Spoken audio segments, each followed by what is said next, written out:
Y de informe a columna, el hambre en el mundo lamentablemente nunca ha dejado de ser desde hace mucho tiempo, o quizá a lo largo de la historia, un problema, pero si venimos a este tiempo, ahora parece que ese problema recrudece. ¿Y cuál es la situación de Uruguay, por ejemplo? Para eso tenemos a nuestro columnista Germán de Agosto, ya pronto para contarnos un montón de cosas. ¿Cómo están? ¿Todo bien? Todo bien, Germán. Bueno, entonces vamos a arrancar directo. Si, por ejemplo, miramos la primera placa, lo que vamos a tener es una portada muy sugerente y muy descriptiva de la revista The Economist, que siempre se caracteriza por tener portadas de alguna manera que realmente plasman los fenómenos, y en este caso lo que vemos es justamente el fenómeno que hacían referencia recién en relación al problema del hambre, que surge de una tormenta perfecta que se ha ido gestando en los últimos 2 años, y empieza los precios de alguna manera de los alimentos y en general los precios en general con la recuperación de la pospandemia, cuando toda la demanda contenida por las medidas de restricción a la movilidad en el mundo se afloja. Eso supone un primer impulso a los precios. Luego tenemos también las disrupciones o las interrupciones de las cadenas de suministros. ¿Qué son las cadenas de suministros? Básicamente todo lo que usamos recorre el mundo de partecitas y se va ensamblando. Podemos pensar como una cadena de ensamblaje que recorre todos los países, y esas son las cadenas de suministro. Las 2 crisis que tuvimos, la pandemia y la guerra, alteran ese funcionamiento y eso supone escasez de determinados bienes, y eso es un segundo golpe sobre los precios. Luego tenemos el cambio climático, un fenómeno que viene operando gradualmente desde hace décadas y que hoy empieza a tener manifestaciones más evidentes en torno a la productividad del sector agrícola, el rendimiento que dan las cosechas, en torno a los fenómenos climáticos extremos que se han triplicado en relación a las últimas 4 décadas.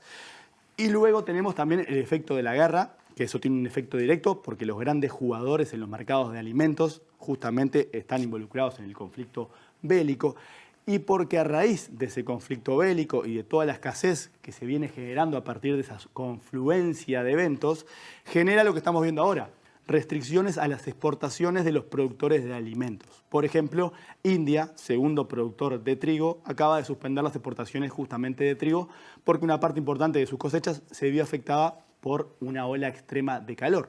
Entonces, pasando raya, justamente lo que tenemos es lo que Naciones Unidas numeró como una crisis sistémica del hambre. Hay un porcentaje muy alto de la población, más de 320 millones de personas, que hoy tienen inseguridad alimentaria aguda. Ante la pandemia, en el 2019, ese número andaba en 120. O sea, casi se triplica en los últimos 2 años a raíz de la confluencia de todos estos fenómenos que estamos describiendo y que tiene un alcance global.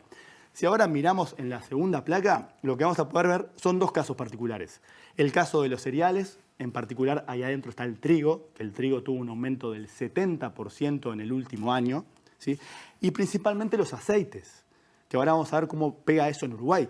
Porque los aceites están pero muy lejos de lo que fueron los máximos históricos, que es lo que estamos viendo ahí por la crisis del 2008. Realmente estos son 2 de las principales manifestaciones que está teniendo hoy esa sucesión de eventos que describimos en la placa anterior.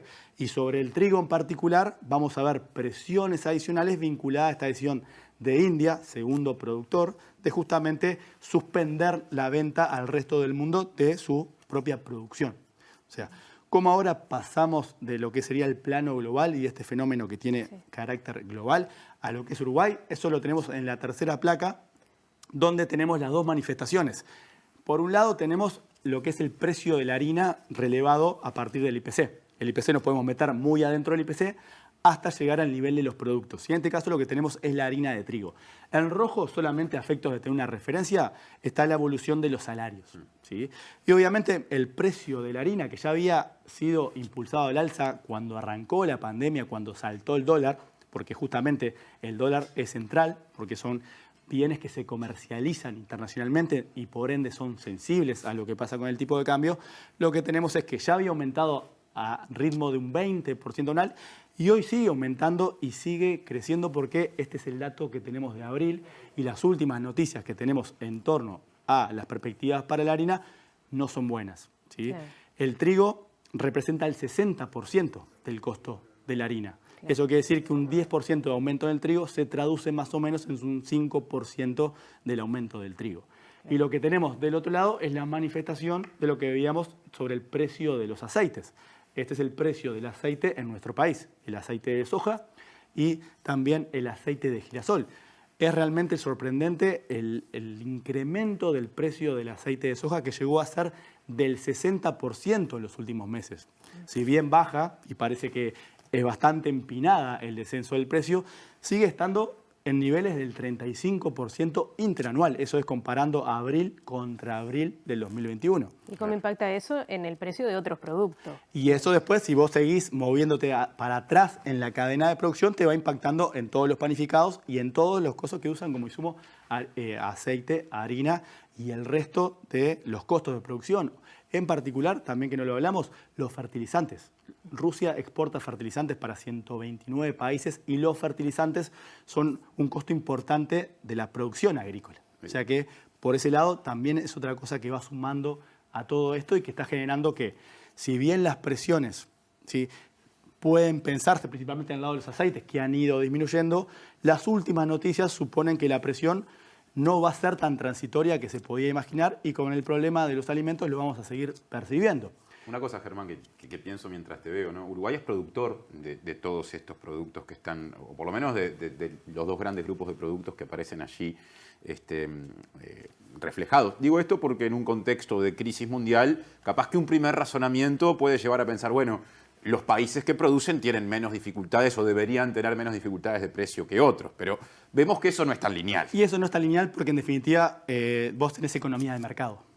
En definitiva, entonces los precios, por más que nosotros produzcamos acá, los precios son determinados por la conjunción de la oferta y la demanda Aquello interna. de somos tomadores de precio que se dice muchas veces. Exacto. Las cosas que nosotros exportamos al resto del mundo son commodities y el commodity viene de que son productos que por su naturaleza intrínseca no se distinguen en relación a lo que producen otros países y eso supone que los precios vienen dados por más que nosotros seamos productores. En Argentina, ante esto, recurren a herramientas como las, si no digo mal, detracciones o retenciones. En el caso del trigo, por ejemplo. Bueno, si lo pensás en ese sentido, lo que hablábamos recién, que fue lo que hizo India.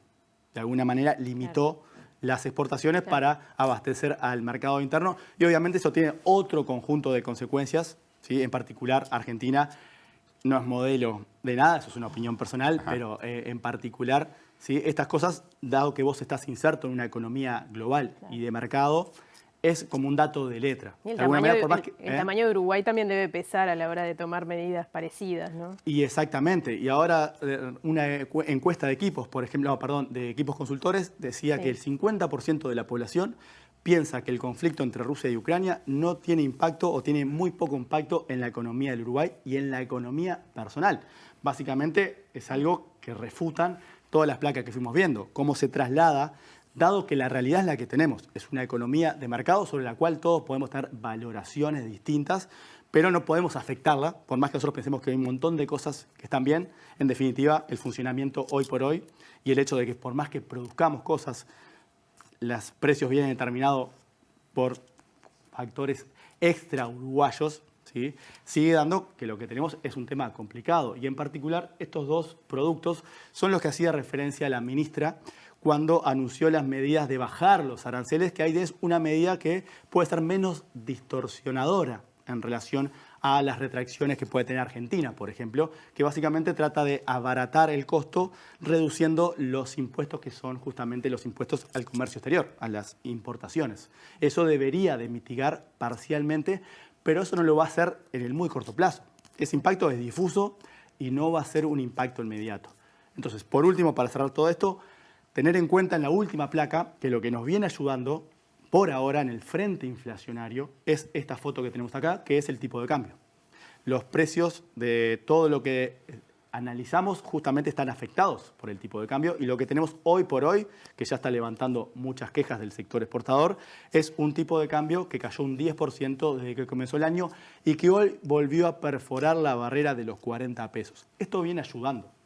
El tema es que esto se puede dar vuelta, dado que todavía seguimos en un mundo muy convulso, y eso puede poner una presión adicional sobre todos los precios que hoy fuimos repasando, que justamente al ser objeto de comercio internacional quedan afectados por las variaciones del dólar a nivel global. Bueno,